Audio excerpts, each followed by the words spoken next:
C'est Fawzi El Kja. Merci de bien vouloir vous installer. Ministre délégué auprès de la ministre de l'économie et des finances, chargé du budget. تفضل يا سي الكجا. مرحبا بك. الله يبارك فيك. تبارك الله عليكم. Je vous en prie, تفضلوا. Je demande aussi à Si Youssef Belkacmi, secrétaire général du ministère de l'Éducation nationale, du préscolaire et des sports. Si Belkacmi, تفضل.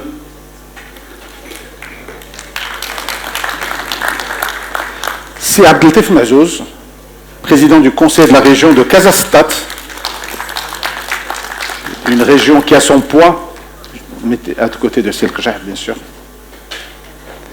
une région qui a son poids et donc avec un nombre de scolarisés d'une grande importance. C'est Mazouz, marhaba. Et enfin, on va élargir le spectre pour inviter M. Jesko Henchel, qui est directeur des opérations pour le Maghreb et Malte à la Banque mondiale. Voilà.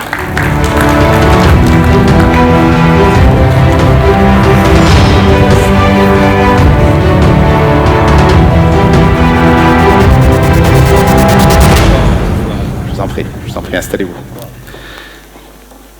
Alors pour commencer, bien entendu, on va donner la parole à Fawzi El Kja, ministre délégué auprès de la ministre de l'économie et des finances chargé du budget.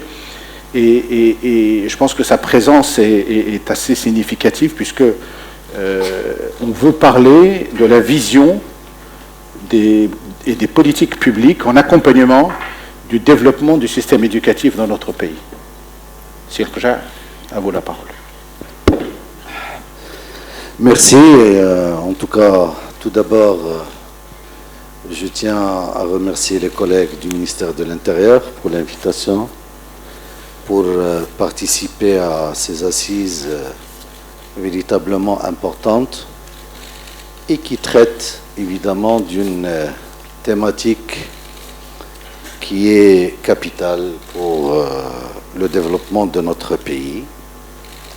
Et je pense que l'expérience de l'INDH, les perspectives du travail de l'INDH est une véritable aujourd'hui opportunité pour injecter suffisamment effectivement d'efficience et d'efficacité dans l'évolution de notre système éducatif. Et bien sûr, l'importance de la thématique, il a été rappelé pendant les dernières années par Sa Majesté le Roi, que Dieu l'assiste, à plusieurs reprises, en insistant sur le fait que le système éducatif, son évolution, c'est la clé, c'est la base de tout développement humain. Et tout cela a été couronné par les conclusions de notre modèle.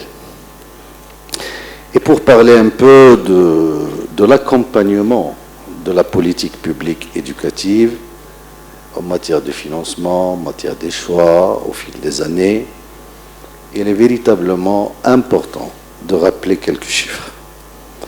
Tout d'abord, entre 2001 et 2014, plus de 450 milliards de dirhams ont été mobilisés pour l'éducation nationale.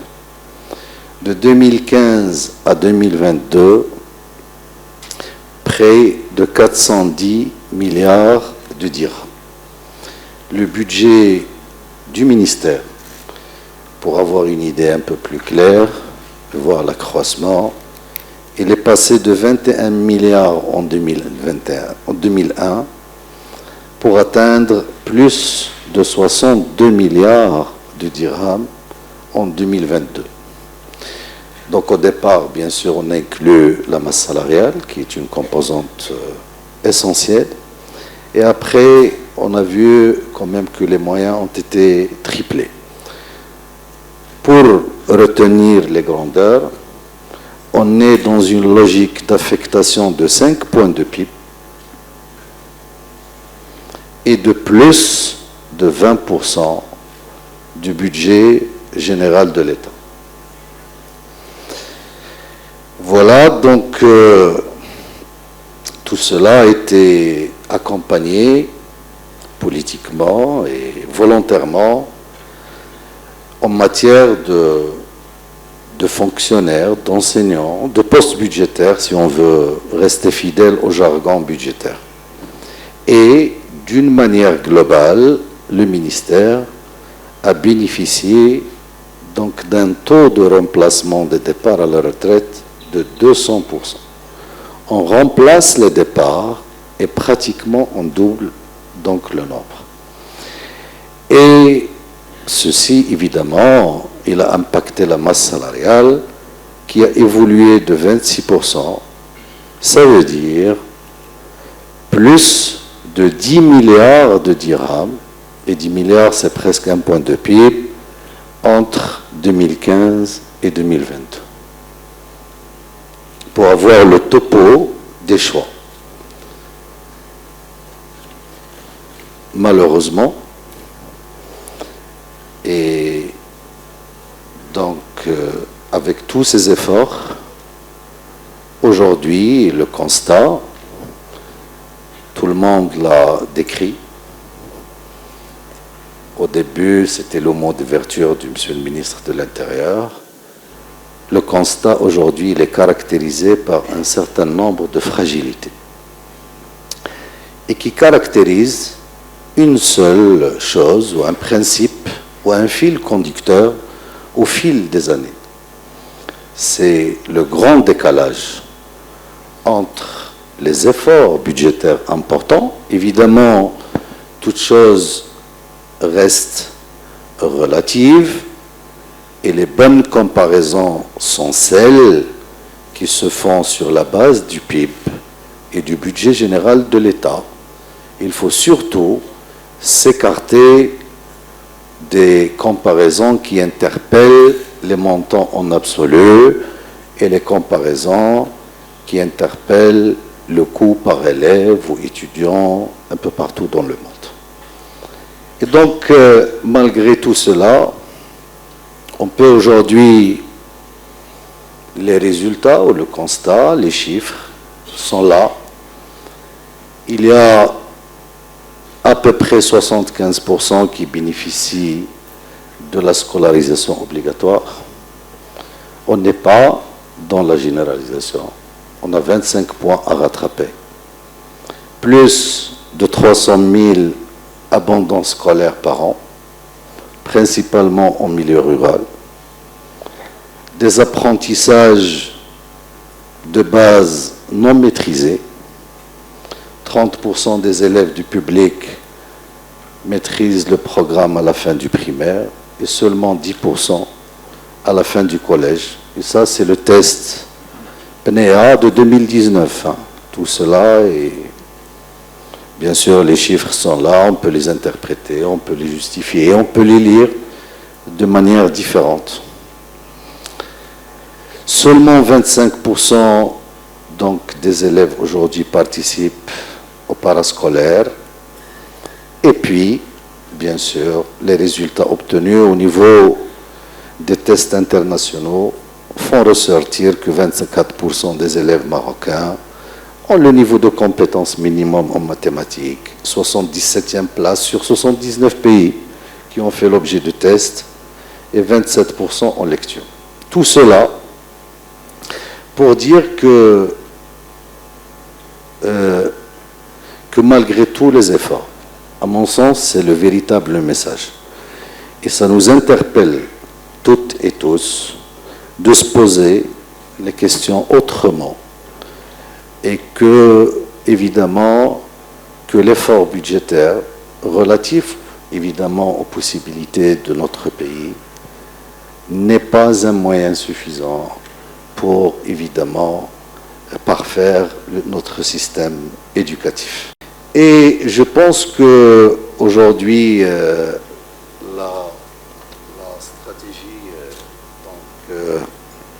qui a été mise en place et que on a fait attention, on a évidemment mis le doigt sur le fait que l'apprentissage, c'est le véritable problème, c'est la véritable lacune. D'ailleurs, c'est un phénomène universel. Il est mondial, il diffère d'un pays à l'autre, mais chez nous, donc je pense que la stratégie dans laquelle le ministère se met aujourd'hui met ça en relief. Et donc, et pour rappeler un peu, bien sûr, l'histoire de nos réformes avant de passer à la suite et de voir qu'est-ce qu'on peut évidemment faire. Parce que le système, il est passé quand même par des étapes de réforme. On est passé par un plan d'urgence. On passe maintenant à la réforme globale et qui, comme j'ai dit, met de l'élève, de l'enseignant, l'apprentissage,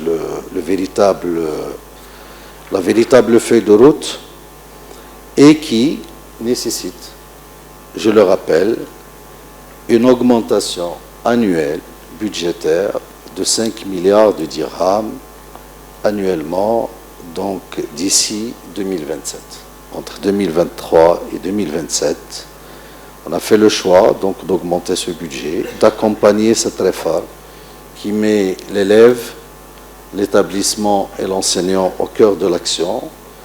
Et j'espère que cette fois-ci, on sera donc au résultat et au rendez-vous pour atteindre les objectifs escomptés et que, évidemment, l'allocation de tous ces moyens financiers, budgétaires, qui devient rare, je ne veux pas parler du contexte, je ne veux pas parler des difficultés, des perturbations et de toutes les turbulences qui accompagnent notre exercice budgétaire d'une manière globale, mais tout cela pour dire que l'éducation fait partie donc de nos choix stratégiques, que ce soit au niveau du gouvernement, au niveau de l'État, suite évidemment aux orientations royales à plusieurs reprises. Et pour finir, moi je pense que l'enseignement, bien que, comme j'ai dit, la feuille de route avec Shakib, avec le ministère aujourd'hui, il est bien tracé, il connaît son démarrage, on passe à la vitesse supérieure à partir de l'année 2023, mais sa réussite restera quand même tributaire d'une ambiance sociale globale, d'une réforme globale. On ne peut pas aujourd'hui concevoir la réforme du secteur éducatif sans qu'on se pose les véritables questions par rapport au contexte socio-économique des familles, surtout les familles au monde rural, comme j'ai dit, où la déperdition elle est notoire, elle est significative. On ne peut pas aujourd'hui réussir la réforme si on n'interpelle pas les capacités et l'environnement de vie de ces familles. Et je pense qu'aujourd'hui, la réussite de tout cela, et c'est un véritable atout, c'est que ce saut qualitatif de notre système éducatif intervient à un moment où on a entamé donc la réforme sociale globale, initiée et arrêtée avec un agenda bien précis par Sa Majesté le Roi, que Dieu l'assiste. Et à la limite, c'est quelque chose aujourd'hui qui se fait d'une manière parallèle. Et je pense que c'est un rendez-vous assez important avec l'histoire pour réussir une bonne fois pour toutes notre système et le développement de notre système éducatif. Je ne sais pas, est-ce que j'étais long ou bref je pense que vous avez apporté des réponses très claires. En tout cas, celle qu'on retiendra, c'est qu'aujourd'hui, le budget est venu lui-même s'exprimer sur les engagements qui ont été pris. C'est un signal fort quant à l'importance, puisque pendant longtemps, on a beaucoup évoqué la notion de moyens, d'indisponibilité de moyens, etc. Aujourd'hui, le budget a fait des efforts extrêmement importants. Et on reviendra vers vous, Serja, enfin, pour peut-être refaire une analyse de ce qui sera dit, puisqu'on parlera de réforme, que ce soit celle du ministère, d'engagement au niveau des acteurs représentant les élus, puisque c'est aussi une partie prenante, et enfin les réflexions majeures, les grandes tendances sur lesquelles on va être interpellé par rapport à la vision de la Banque mondiale. Je vais donner la parole à Sifouzi El-Kja. Sifouzi, vous êtes au cœur d'un système qui est transversal, qui est interpellé par l'ensemble des acteurs en charge des politiques publiques, et vous avez en charge un arbitrage, bien entendu, au sein de l'exécutif, et en même temps une volonté de convergence des politiques publiques en faveur du capital humain. Or, le capital humain est l'affaire de tous. Vous avez aussi entendu parler, il y a jusqu'à un moment, de contractualisation, donc vous êtes déjà sollicité. Comment voyez-vous, quelle est la doctrine qui est adoptée aujourd'hui au sein de votre ministère? Je sais que vous êtes très exigeant en termes de résultats et de justification des résultats, et ça tout le monde le dit. Eh bien, quelle est la doctrine pour pouvoir faire le bon arbitrage au service du capital humain? Merci. Moi, je pense que, tout d'abord, il y a, pour conceptualiser un peu le débat, le système éducatif est un projet de société. On n'est pas dans des logiques quantitatives d'enseignants, de classe, etc. Quelle société veut-on pour notre pays en 2050? Et je pense que ce sujet porteur de cette envergure ne permet pas de passer quelques années de débat politique sur la langue. On ne peut pas se permettre. On ne peut pas évoquer l'urgence d'une part et l'aisance de passer beaucoup de temps à réfléchir. Et partons de ce constat. Je pense que l'éducation, il faut la raisonner tout d'abord dans son segment global. Aujourd'hui, le constat il est simple. Sib El-Qasmi m'a dit qu'on démarre avec 4 millions d'élèves au primaire. On passe déjà à 1,9 million au supérieur. Donc on perd 50%, chemin faisant. Et sur les 1,9, il y a 900 000 qui ont leur diplôme à la fin. Et seuls 18% incluent le marché de l'activité. C'est ça le constat. D'où le cheminement. Et dans ce système, dans ce segment, qu'il faut analyser du bout en bout, dans tous les pays du monde, et moi je suis d'accord avec Sib El-Qasmi quand il me dit qu'on ne peut pas avoir tous les élèves qui intègrent le primaire des classes prépa, etc., ou des brillants, ça c'est clair. Mais il y a des filets de récupération. L'enjeu, les 4 millions. Qu'est-ce qu'on va faire des 4 millions quand ils seront jeunes, adultes, à 20, 22, 23? C'est ça la véritable question. Donc il faut raisonner ça avec l'enseignement supérieur et il faut le raisonner aussi avec les filets de récupération, notamment la formation professionnelle. On ne peut pas raisonner le système éducatif le baccalauréat, le préscolaire. Non, on ne peut pas. Parce qu'il y a un produit, et d'ailleurs aujourd'hui, le même enseignement supérieur, et évidemment, il accueille les gens qui n'ont pas trouvé d'autres issues. C'est le constat. Les chiffres, ils sont là. On peut les lire comme on veut, on peut les faire.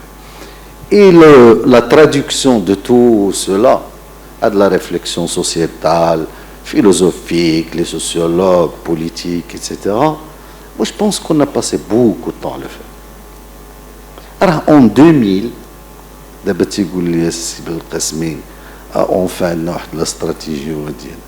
Alors, 2000, quand on a la charte nationale de l'éducation et de la formation. 2000. En 2008, on a le plan d'urgence. Donc, on a estimé que les 8 années, on n'a rien fait et on a lancé un plan d'urgence. J'espère que cette fois-ci, en ayant une loi cadre, et je vous rappelle que ce n'est pas une contrainte majeure, on a changé la loi cadre de la santé il y a un mois, alors que l'ancienne n'était jamais mise en œuvre.